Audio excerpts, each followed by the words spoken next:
Hello everyone, I hope you all are fine. So today we will start with our next topic, that is the general trends with respect to periods. So first one, it is number of shells. So number of shells, you must note that whenever we study a period from left to right, there is no increase or decrease in a shell in a given period. Like suppose if we talk about the first period, so first period, it has two elements, that is hydrogen and helium. So hydrogen atomic number 1, helium atomic number 2. So it has electronic configuration 1, it has electronic configuration 2. So that is in the K shell, this one is also in the K shell. So it means one shell in both cases. If you talk about third period, so third period, it starts from sodium and it ends at argon. So sodium, then is magnesium, then afterwards it is aluminium, then silicon, then phosphorus, then sulfur, then chlorine, and then is argon. So sodium, it is 281, magnesium 282, similarly chlorine 287. All other elements, they have specific configurations. So main thing here to note is they belong to third period, and number of shells contained in them, they also is 3. So in a given period, number of shells, they remain the same. Then next one is number of valence electrons. So valence electrons, as you had seen here, I had written sodium, magnesium, then continuation up to argon. So sodium comprises of how many valence electrons? Only one valence electron. This one it is having 2. Aluminium it is having 283, so 3 valence electrons. Silicon it is 284. Phosphorus 285. Sulfur it is 286. So as you see here, as we move from left to right, the number of valence electrons, they are increasing.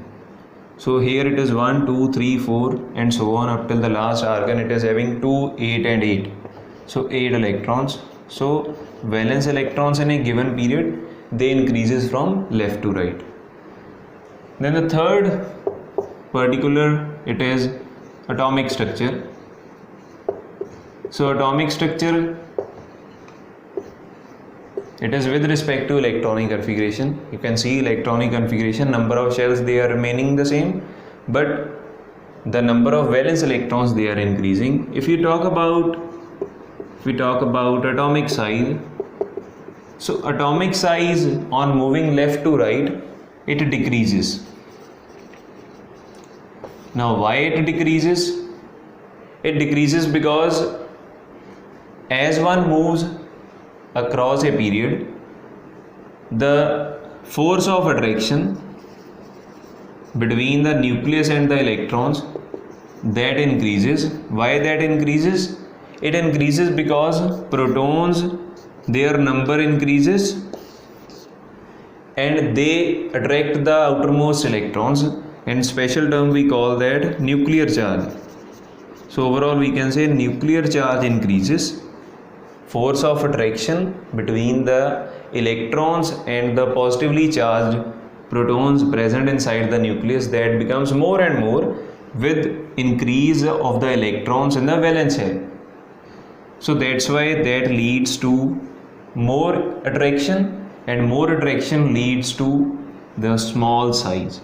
So overall the atomic size, it decreases on moving from left to right in a particular period. Now the next one, now the next one is valency. So earlier we had studied that valence electrons, they increases on moving left to right. So if the valence electrons, they are increasing, so valency of the elements, that will first of all increase How it will increase? Like take the example of sodium.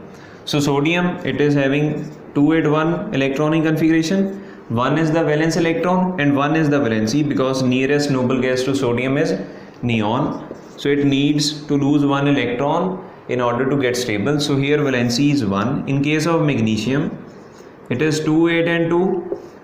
So 2 valence electrons. Again nearest noble gas is neon. So valency is 2. Then taking the example of aluminium, it is 2, 8, 3. So again here 3 valence electrons and 3 is the valency, because nearest noble gas is again the same. It is neon, having atomic number 10. Next noble gas to neon is argon, which is at atomic number 18. So here nearest point is this one, not that particular argon. So here 3 valency will be there, because valency is the number of electrons lost or gained during the formation of stable molecule or compound. Now after that it is silicon. So silicon, it is 2, 8 and 4. So 4 valence electrons. So 4 it can either gain or lose, but silicon normally forms the covalent compounds which are involving only sharing of electrons. After that next one is phosphorus. So phosphorus is 285. Phosphorus, it is 285. So 5 are the valence electrons, but now the nearest noble gas is argon. So 8 minus 5, valency is 3. Then afterwards next to phosphorus it is sulfur. So 286. So it is having 6 valence electrons. So 8 minus 6, it is 2 here. Clear? So generally we can say, on moving left to right, what happens? Valency first of all increases from 1 to 4, and afterwards it decreases back to 0.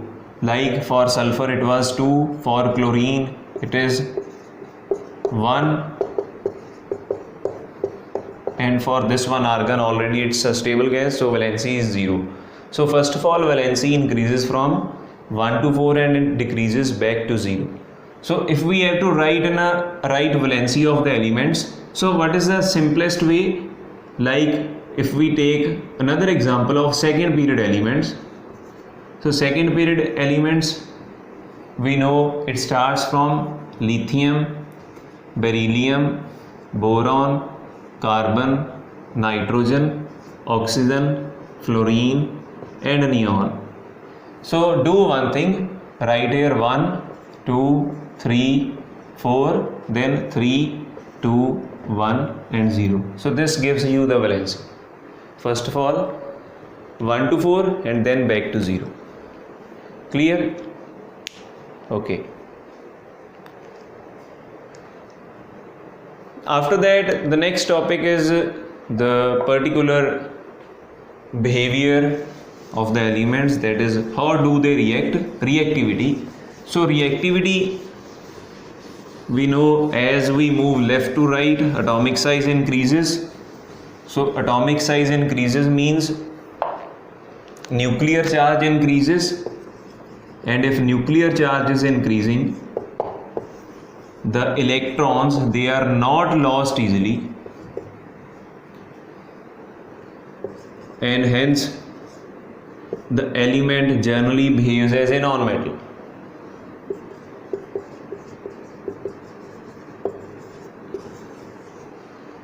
So reactivity of the elements which are to the extreme left of the periodic table in a particular group, they are highly metallic, and those which are at the extreme right, they are highly non-metallic.